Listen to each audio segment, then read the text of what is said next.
گدے پر نماز ہو جاتی ہے. گدے پر نماز اس لیے مکروہ ہے کہ اس پہ انسان ٹیڑھا میڑھا جھوم رہا ہوتا ہے. گدے پہ کھڑا ہوگا تو یوں, گدا تو گدا ہوتا ہے, سجدہ کیسے ہوگا, زمین میں سختی محسوس نہیں ہوگی اس کو, تو نماز تو ہو جاتی ہے مگر مکروہ ناپسندیدہ ہے, کیونکہ ہر وہ چیز جو نماز میں خشوع و خضوع میں رکاوٹ بنے نبی صلی اللہ علیہ وسلم نے اس سے منع کیا ہے. تو اس لیے تمیز سے زمین پہ پڑھ لیں, کیا جا رہا ہے اس میں, یا پورے گھر گدا ہی گدا چل رہا ہے کیا پورے گھر میں, تو نہ پڑھا کریں گدوں پہ نماز. ہاں باریک گدا ہو جس پہ آدمی دائیں بائیں جھوم نہ رہا ہو تو پھر ٹھیک ہے.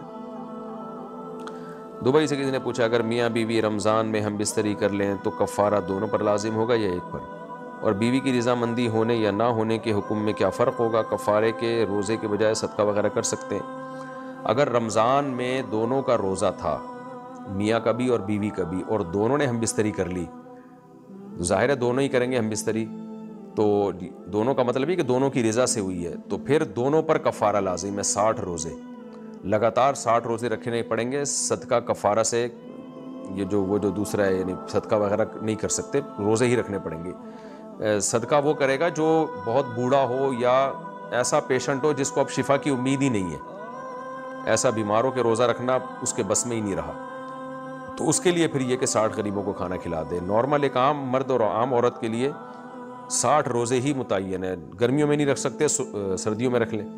پھر مرد تو کنٹینیو 60 روزے رکھے گا, عورت کیا کرے گی کہ حیض کے جو ایام ہیں وہ اس سے مستثنی ہوں گے, یعنی 60 روزوں کے درمیان جو مینسز ہو گئے وہ مینسز کے ایام چھوڑ دے, اور جیسے ہی مینسز بند ہو فوراً شروع کر دے وہ, تو اس طرح سے 60 روزے رکھنے پڑیں گے.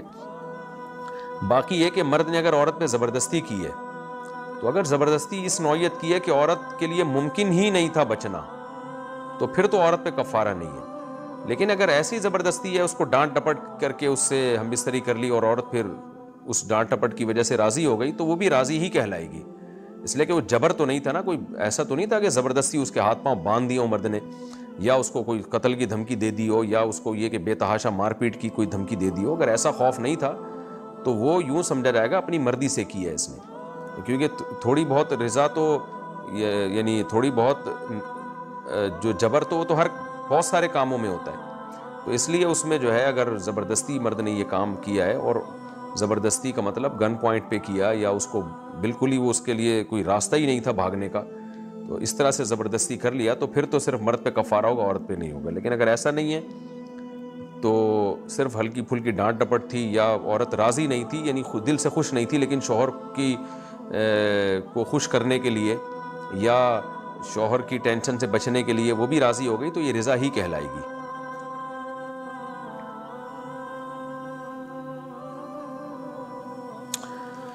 فاطمہ صاحبہ نے گجرات انڈیا سے پوچھا کیا بھینس کے دودھ میں گائے کا دودھ یا پانی ملا کر بیچا ہو تو اس کا کفارہ دے سکتے ہیں؟ کفارہ نہیں ہے, بس اس کا کہ اگر دھوکہ دیا ہے تو لوگوں سے معافی مانگیں. معافی مانگنا ممکن نہیں ہے تو صرف توبہ استغفار کریں. شکر ہے کہ دودھ یا پانی ہی ملا ہے, لوگ تو پتہ نہیں کیا کیا ملا رہے ہیں. نہیں ملانا چاہیے, لیکن پھر بھی اس سے اچھا ہے جو کچھ آج کل ملایا جا رہا ہے, پاؤڈر ملا رہے ہیں, کیمیکل ملا رہے ہیں, پتہ نہیں کیا کیا ملا رہے ہیں. روہیل پاکستان سے پوچھتے ہیں مفتی صاحب میرا ایک سوال یہ ہے کہ کیا واش روم میں وضو کرنے کی اجازت ہے؟ اگر ہے تو کوموڈ سے کتنی دوری میں رہ کر سکتے ہیں؟ کر سکتے ہیں جی, واش روم میں وضو کوئی حرج نہیں ہے اس میں.